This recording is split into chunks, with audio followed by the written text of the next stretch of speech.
চলুন ফিরে যাই আমাদের আজকের অতিথি অভিনেতা আশরাফুল আলম সোহাগের কাছে। ভাইয়া, আবার ফিরলাম আপনার কাছে। যেমনটি বলছিলাম দর্শকের শুরুতেই, সেটা হচ্ছে মাথা গরম ফ্যামিলি, যেটা প্রত্যেক মঙ্গল, বুধ, বৃহস্পতিবার বাংলা ভিশনের পর্দায় ঠিক রাত 8:25 প্রচারিত হচ্ছে। এটি একটি কমেডি ধাঁচের নাটক। একটু আপনার কাছ থেকে জানতে চাইবো যে এই নাটকটিতে অভিনয় করবার অভিজ্ঞতাটা কেমন? প্রত্যেকটা নাটকেই দারুণ থাকে। আচ্ছা। আর দারুণ বলেই অভিনয় করি। আমি যে নাটকটির ব্যাপারে আপনি কথা বলছেন, এই নাটকটি গল্প হচ্ছে আলামিন স্বপন স্যারের আর জনাব তাইফুর জাহান আশিক স্যারের পরিচালনায় কাজ করছি। এখানে আমরা একটা পরিবারের মতোই। আমি মাথা গরম পরিবারের বড় জামাই। আচ্ছা। আমি ঘর জামাই থাকি। আমরা এখানে 3 জন জামাই আছি। তো বড় জামাই হিসেবে আমি আমার কৃতিত্ব নিতে চাই। মেজো জামাই মোটেও মূল্যায়ন করে না, ছোট জামাই মোটামুটি একটু আছে সব দিকেই। তো এইভাবেই মানে খুব মজায় কাজগুলো করি আর কি আমরা। আচ্ছা, এটা তো একটু কমেডি ধাঁচের নাটক, একটু না, পুরোপুরি কমেডি ধাঁচের। এক্ষেত্রে কি আপনাদের জন্য আলাদা কোনো প্রিপারেশন নিতে হয়েছে কিনা? কারণ হাস্য রসাত্মক আসলে তৈরি করাটা বা মানুষকে হাসানোটা কিন্তু খুব কঠিন একটি কাজ। সেক্ষেত্রে আলাদা কোনো প্রিপারেশন আপনারা নিয়েছেন কিনা? অ্যাকচুয়ালি এটার জন্য আলাদা কোনো প্রিপারেশন আমাদের থাকে না, ওই সেটে যাওয়ার পরে হয়ে যায়, আলটিমেটলি হয়ে যায় ব্যাপারটা। এর আগে তাইফুর জাহান আশিকের পরিচালনায় কি কাজ করা হয়েছে না এবারই প্রথম? এর আগেও কাজ করা হয়েছে। তাহলে তো টিম ওয়ার্কটা খুব ভালো ছিল বা আন্ডারস্ট্যান্ডিংটা ভালো ছিল। খুব ভালো। আসলে তাইফুর জাহান আশিক স্যারের ব্যাপারে একটু বলতে চাই। উনি নিতান্ত একজন ভদ্রলোক মানুষ, এবং আমি বলবো যে ডিরেক্টরদের মধ্য থেকে একটু আলাদা করা যায়। উনি কখনো লেট নাইট করেন না। একদম ওনার যে আমাদের যে কল টাইম থাকে, কল টাইমটা প্রপারলি মেইনটেইন করতে হয়। এবং উনি মানে নাটকের যে ডিসিপ্লিনড ওয়েতে আসলে কাজ করেন, খুব ডিসিপ্লিনড, এটা বলতেই হবে। মানে এটা একজন আর্টিস্টের জন্য কিন্তু অনেক বড় একটি বিষয়। যখন এই স্ক্রিপ্টটি আপনার কাছে এসেছে, তখন এই স্ক্রিপ্টের মধ্যে কি এমন ছিল যেটা আপনার কাছে মনে হচ্ছে যে আপনি অভিনয় করতে চান? তখন আমি এক ধরনের করতে পারবো না এই টাইপেরই মেন্টালিটি ছিল, কারণ আমার কাজের চাপ ছিল। আমি আরো বেশ কয়েকটা ধারাবাহিক অলরেডি ডেট দিয়ে দিয়েছিলাম। কিন্তু আমি যখন তাইফুর জাহান আশিক স্যারের নাম শুনলাম, তখন মনে হলো যে না, ওনার সাথে কাজ করতে চাই। কারণ ওনার সাথে কাজ করতে চাই এই জন্য, আমরা যেমন সেটে যাই সময় মতো, একদম উনি আমাদের ওই শুটিংটা প্রপার টাইমে 11টা মানে 11টাতেই শেষ করেন। যে কারণে আমরা ওই একটা আনন্দ পাই, সময় মতো বাসায় চলে আসি এবং সকালবেলা সময় মতো সেটে যাই, সবকিছু প্রপার। এই জন্য ওনার নাম শোনার পরে কাজটা করার আগ্রহ প্রকাশ করি। যদিও আমরা স্ক্রিনে দেখতে পাচ্ছি, তারপর আপনার কাছ থেকে জানতে চাইবো যে এখানে কো আর্টিস্ট হিসেবে আপনি কাদেরকে পেয়েছেন? খুব মজার সাদ্দাম মাল, ওর সামনে অভিনয় করা খুব কঠিন। ও তো খুব ইম্প্রোভাইজ দেয় এবং ওইটা সাথে সাথে রিসিভ করা খুব কঠিন একটা কাজ। সুপ্তর কথা বলতে হবে। সুপ্ত খুব দুর্দান্ত এবং দারুণ লেভেলের একটা ছেলে, খুব মিশুক, অভিনয় ভালো করে, আমার খুব পছন্দের।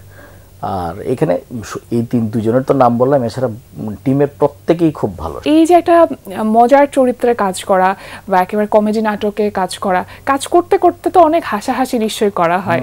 কোনো মজার অভিজ্ঞতার কথা শেয়ার করতে চান? কমেডি নাটকগুলোতে অনেক ধরনের মজাই তো হয়। তো একটা এই মুহূর্তে মনে পড়ে যে আমরা রিহার্সাল করেছি। রিহার্সাল করে যখন স্ক্রিনে দাঁড়িয়েছি, আমি হঠাৎ করেই একটা ইম্প্রোভাইজ দিয়েছি। আচ্ছা। ইম্প্রোভাইজটা খুব ভালো হয়েছে। তো সাদ্দাম মাল, আমার পরেই ডায়লগ ছিল সাদ্দাম মালের। তো সাদ্দাম মাল ওই বরিশালের ভাষায়, আমি যদি বরিশালের ভাষাটা পারি না, নাটকে দেখে থাকবেন কোনো একটা সিনে আছে এরকম। তো সাদ্দাম মাল হঠাৎ করে আমার শ্বশুরকে বলতেছে, আব্বা ওরা কি আপনি পিড়াইতে পারেন? ওটা বলার সাথে সাথে আমরা সবাই হেসে দিয়েছি, কাট। মানে ইম্প্রোভাইজটা রাখা সম্ভব হয়নি। না। আচ্ছা, এটা তো শুনছিলাম মাথা গরম ফ্যামিলির কথা, এবং আমরা দেখছি কিন্তু যেটা ইউটিউবে বেশ অনেক ভিউজ হচ্ছে। এবং এখন একটা বড় ব্যাপার হচ্ছে যে সামনাসামনি দেখার চাইতেও ইউটিউবে যখন ভিউজ হয় এবং সেখানে কমেন্টসগুলো আসে, তখন বোঝা যায় আসলে রেসপন্সটা কেমন। সেক্ষেত্রে কি মনে করছেন যে আসলে আশাব্যঞ্জক রেসপন্সটা পাচ্ছেন কিনা? আশাব্যঞ্জক রেসপন্স পাচ্ছি। আমি আরো বেশ কয়েকটা ধারাবাহিক নাটক বেশ আগে থেকেই করছিলাম, ওগুলোর রেসপন্স ভালো ছিল। ইদানিং যেটা হয়, এই মাথা গরম পরিবার অন এয়ার হওয়ার পরে বেশ কয়েকদিন যাবত, 2-3 দিন যাবত রাস্তাঘাটে মানুষের সাথে দেখা হলেই এটা নিয়ে কথা বলছে। আচ্ছা, আর মাথা গরমের পাশাপাশি অন্যান্য এখন আর কি কি কাজ চলছে? সব নাটকে ছোট ছোট অংশে থাকি, একদিন করে শুটিং হয়, অনেক কাজ করা হয়। আচ্ছা, এই যে শিডিউলটা যখন অনেক কাজ হয়ে যায়, শিডিউলটা কিভাবে মেনটেন করেন? কোনো একটা ডায়েরি বা কোনো নোটবুক মেনটেন করা হয় কি, যে কোন তারিখে কাকে ডেট দিয়ে রেখেছেন? হ্যাঁ, মেনটেন করা হয়, এটা হচ্ছে মোবাইলের ক্যালেন্ডারে মেনটেন করা হয়। এখন পর্যন্ত কতগুলো নাটকে কাজ করা হচ্ছে আনুমানিক? 1000 প্লাস। কত বছর হলো এই মিডিয়া ইন্ডাস্ট্রির সাথে পথ চলা বা অভিনয়ের সাথে পথ চলার কত বছর হলো? আমি 2018 সালের অক্টোবরের 23 তারিখ প্রথম ক্যামেরার সামনে দাঁড়িয়েছিলাম। 2018 সালের অক্টোবরের 23 তারিখ, পুরো স্পেসিফিক ডেটও আপনার মনে আছে? তাহলে তো নিশ্চয়ই ক্যামেরার সামনে দাঁড়ানোর যে প্রথম অভিজ্ঞতা সেটাও মনে থাকবার কথা। কেমন ছিল সেটা? এক্সট্রা কোনো অনুভূতি ছিল না। আমি আসলে ক্যামেরার সামনে দাঁড়ানোর আগে কখনো শুটিংও দেখি নাই। তাহলে মানে ঘটনাটা কিভাবে ঘটলো? খুব কাছের একটা বন্ধু, ওর নাম হচ্ছে জাকারিয়া ফেরদৌস কান্তানা, ওকে আমার মানে মনের স্বপ্নের কথা বলেছিলাম যে অভিনয় করতে চাই, ইচ্ছা হয়। আচ্ছা। তো কান্তানার পরিচিত একজন ডিরেক্টর ছিলেন রহমতুল্লাহ তুহিন স্যার, উনি এখন আমেরিকাতে থাকেন, কান্তানাও আমেরিকাতে থাকেন। তো তুহিন স্যারের তখন ধারাবাহিক নাটক চলছিল পাগলা হাওয়ার দিন। তো আমাকে জিজ্ঞেস করলো, আপনি কি কখনো শুটিং করেছেন, অভিনয় করেছেন, শুটিং দেখেছেন? এটা কোনো রকম কোনো সম্পৃক্ততাই ছিল না? কোনো সম্পৃক্ততা ছিল না। আমি ঢাকায় মানে ওর আগে এইভাবে কাজ করতে আসবে এরকম চিন্তা করিনি। ময়মনসিংহে থাকতাম, আমার হোম টাউন ময়মনসিংহ। তো উনি আমাকে বলেন যে ঠিক আছে, আপনি একদিন আসেন, আগে শুটিং দেখেন। তো আগের দিন চলে গেলাম, শুটিং দেখলাম, পরের দিন ক্যামেরার সামনে দাঁড়ালাম। এক্সাইটমেন্ট তো অবভিয়াসলি ছিল, কিন্তু নার্ভাসনেস কাজ করেনি? এক্সাইটমেন্ট অনেক ছিল, সেটাও বুঝতে দেয়নি। তারা সবাই বলছিল যে আমার ভিতরে কোনো রিঅ্যাকশন নাই, আর নার্ভাসনেসটা কাজ করে নাই, এখনো করে না, তখনও করে নাই, শুরুতেও করে নাই। আমার কাছে মনে হয় যে প্রত্যেকটা আর্টিস্টেরই প্রথম ক্যামেরা, যেহেতু এখানে টেকনিক্যাল অনেক বিষয় থাকে, কতটুকু আসলে এক্সপ্রেশন দিতে হবে বা হাত পা নড়ানোর ক্ষেত্রে আসলে কতটুকু পরিশীলিত বোধ বা পরিমিতি বোধটা থাকতে হবে, এই ব্যাপারগুলো তো কাজ করে। সেখানে কি কখনো একটু ধাক্কা খেতে হয়েছে কিনা, যেহেতু অভিনয় একেবারেই না শিখে ক্যামেরার সামনে দাঁড়ানো? মানে আমার তো নার্ভাসনেসটা ছিল না। আর আপনি যে প্রশ্ন করেছেন এটার উত্তর দিতে গেলে আমাদের এই ইন্ডাস্ট্রিতে যাদের সাথে আমি কাজ করেছি, বিশেষ করে ক্যামেরার পিছনে যারা ছিলেন, ডিওপি, ক্যামেরা পার্সন, মানে তাদের ঋণ শোধ হবার নয়। ও কেন যেন ওরাই আমার খুব কাছের বন্ধু হয়ে যায়, বয়সে ছোট হোক বড় হোক আমার খুব ক্লোজ হয়ে যায়। এবং ওদের কাছ থেকে খুব টেকনিক্যাল কিছু ব্যাপার থাকে এবং আমিও টেকনিক্যালি প্রশ্ন করে শিখে নিই। আমি বলি, ওদেরকে বলি এটা আমি বুঝি না, যেমন স্লোমোর ক্ষেত্রে আমি অনেক সময় বুঝতাম না, পিভি শট বুঝতাম না, মানে এটা এরকম করলে কি হবে, এরকম করলে কি হবে। একটা সময় দেখা যেত যে হয়তো আমাকে ফোকাস নিচ্ছে, আমি একটু নড়াচড়া করছি, কিন্তু নড়াচড়া করলে যে ফোকাস নিতে সমস্যা হয় সেটা বুঝতাম না, ওরা আমাকে ধরায় দিত কখনো। মানে এইগুলো আমি জানতামই না, এটার জন্য আমি ক্যামেরা পার্সনদের কাছে ধৈর্য ধরে আসলে সময়ের সাথে সাথে কাজগুলো শেখা হয়েছে।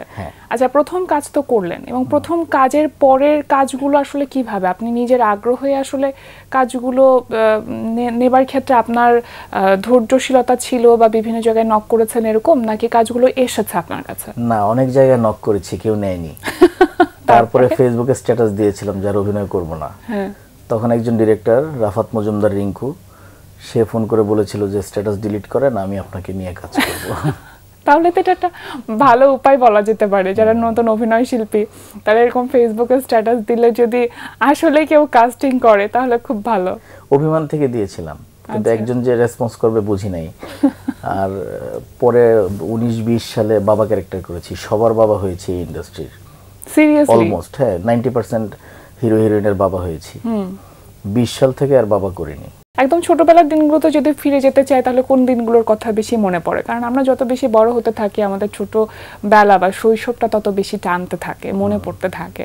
সেই দিনগুলোর কথা কি মনে পড়ে কিনা? ছোটবেলাটা তো আমার নানা বাড়িতে কেটেছে, তখন লুকিয়ে লুকিয়ে যাত্রা দেখতে যেতাম, সেটা খুব মনে পড়ে। আচ্ছা, এখনো মনে হয় সেই সময়টা পাইলে অনুমতি ছাড়া আবার লুকিয়ে লুকিয়ে যাত্রা দেখতে যেতাম, ওটার মনে হয় একটা আলাদা আনন্দ আছে। সেই যাত্রা যখন দেখতেন তখনও কি মনের মধ্যে একটু ইচ্ছে হতো যে আমি যদি এখানে থাকতে পারতাম? হ্যাঁ, যাত্রায় ওই ভিলেন যে ক্যারেক্টারটা থাকতো, যে নায়িকাকে ধরে নিয়ে যাচ্ছে বা এসে খুব বাধা দিচ্ছে, ওই ক্যারেক্টারটা আমি বসে বসে ওখানে আমি নিজেকে কল্পনা করতাম। মানে ভিলেন কেন? মানুষ তো নিজেকে নায়ক হিসেবে দেখতে পছন্দ করে, আপনি ভিলেন কেন নিজেকে কল্পনা করতেন? ওই ছোটবেলা থেকে শাইনেস ছিল, মনে হতো যে আমি সুন্দর না, এই জন্য আমার ভিলেনটাই টানতো। এত বেশি ব্যস্ত থাকেন অভিনয়, সেক্ষেত্রে পরিবারের মানুষদের কোনো অভিযোগ থাকে কিনা যে সময় দিতে পারছেন না, মানে তারা কিছু বলে কিনা এটা নিয়ে? আসলে অভিযোগ বলতে তো আমার বাচ্চারা চায় আমি একটু সময় দেই, বাবা থাকো আসো, এই ধরনের কথা হয়, স্বাভাবিক এটা। বাট আমি নাটক করছি এটাকে নিয়ে ব্লেম করা হয় না যে তুমি নাটকের জন্য সময় দিচ্ছ না, এই টাইপের কথা হয় না। বাট তারা এত একটু সময় চায়, সেটা দিতে পারি না, কম দিতে পারি। একটা সময় তো আসলে অটোগ্রাফের যুগ ছিল, এখন তো ফটোগ্রাফের যুগ, তো সেই বিষয়টা আসলে কতখানি এনজয় করেন? আজকে থেকে 2 বছর আগেও এনজয় করতাম, এখন আর করেন না? এখন একটু কষ্টই লাগে, তারপরে হেসে হেসে ছবি তুলে ফেলি।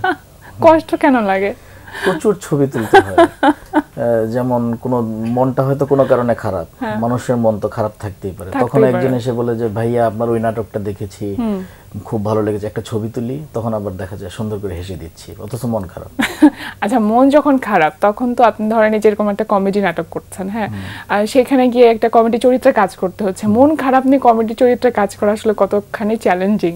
এইটা না আমাকে কেন যেন মনে হয় যে আল্লাহ খুব হেল্প করে। আমার যত মন খারাপ থাকুক, যত টেনশন থাকুক, আমি যখন সেটে ঢুকে যাই তখন আর পৃথিবীর কোনো কিছু মাথায় থাকে না, কেন যেন আমি করি না, এটা আলটিমেটলি চলে যায়, অটোমেটিক হয়ে যায়। না ঈদ গেল, পহেলা বৈশাখ গেল, এই সময় আসলে কোনো বিশেষ নাটকে কাজ করা হয়েছে কিনা? অনেক কাজ করা হয়েছে, নাটকে কাজ করেছেন, এত চরিত্র পেয়েছেন, কখনো কখনো এমন হয়ে যায় যে একজন আর্টিস্টকে আসলে একটি চরিত্রের জন্য বা ভালো গল্পের জন্য অনেক ধৈর্য ধরতে হয়।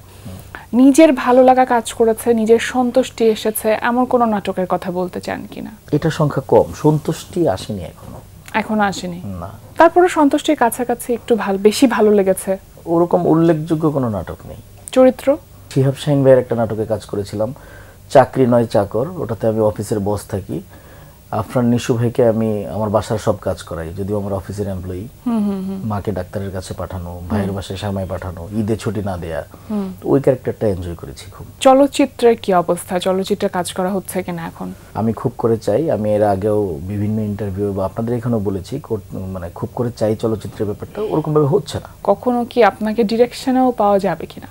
না, ওই ধরনের কোনো চিন্তা ভাবনা নেই। মানে একেবারেই নেই? না, একেবারেই নেই। কখনো এমন তো হতেই পারে যে হঠাৎ করে হয়ে গেল যে নির্মাণে আমরা আপনাকে দেখলাম। না, সেটা হতে পারে, হঠাৎ করে হয়ে যেতেই তো পারে, আমি তো অভিনয়টা হঠাৎ করেই হয়ে গেছে। হ্যাঁ, ইচ্ছেটা তো ছিল অভিনয়ের জন্য। অভিনয়ের ইচ্ছেটা ওই তো, মানে অভিনয়ের ইচ্ছেটা হচ্ছে খুব ব্যাপকভাবে ওটা না, মানে আমার ইচ্ছা ছিল, আমার একটা বন্ধুকে বললাম, ও বলে যে আমার ডিরেক্টর পরিচিত আছে, কথা বলো, ওইভাবেই হয়ে গেছে। তো ডিরেকশন কখনো হবে কিনা জানি না, হওয়ার সম্ভাবনাই বেশি, তারপরে হয়ে গেলে হতে পারে সেটা অ্যাক্সিডেন্ট। ভীষণ ভালো লাগছিল আপনার সাথে কথা বলতে, দুর্দান্ত একটা আড্ডা হলো। একেবারে শেষ পর্যায়ে আমরা চলে এসেছি, সব শেষে দর্শকদের উদ্দেশ্যে আপনার যদি কিছু বলবার থাকে। আপনাদের ভালোবাসার প্রতি আমার প্রচন্ড লোভ আছে, কখনো এই ভালোবাসা থেকে আমাকে বঞ্চিত করবেন না, আমার জন্য দোয়া করবেন, আমার জন্য কোনো ভুল ত্রুটি না হয়, আমার কোনো ভুল কিংবা আমার কোনো অন্যায়ের জন্য যেন আপনাদের ভালোবাসা থেকে আমি ছিটকে না পড়ি। আপনাকে অসংখ্য ধন্যবাদ আমাদের আয়োজনে আসবার জন্য, সকল কাজের জন্য অনেক অনেক শুভকামনা। আপনাকে অনেক ধন্যবাদ, ধন্যবাদ বাংলা ভিশনকে। প্রিয় দর্শক, এতক্ষণ কথা হচ্ছিল অতিথির সঙ্গে, এবার সময় হলো বিদায় নেবার। আমাদের অনুষ্ঠান সম্পর্কে আপনার যে কোনো মতামত ও পরামর্শ জানাতে লিখুন এই ঠিকানায়। প্রযোজক দিন প্রতিদিন, Bangla vision, note tower, 110 Bir Uttom, CR Dutta road, Dhaka 1205। Phone 96320303 থেকে 4। আমাদের ইমেইল অ্যাড্রেস dinprotidin@banglavision.tv। মার্কিন অভিনয় শিল্পী স্টিভেন রাইটের একটি উক্তি বলে বিদায় নেব আজ। তিনি বলেছেন, মাছ ধরা আর নদীর তীরে বোকার মতন দাঁড়িয়ে থাকার মধ্যে অনেক বড় পার্থক্য তো আছেই। প্রিয় দর্শক, সবাই ভালো থাকুন, সুস্থ আর সুন্দর থাকুন। আজ সারাটা দিন সবার জন্য শুভ ও কল্যাণময় হোক।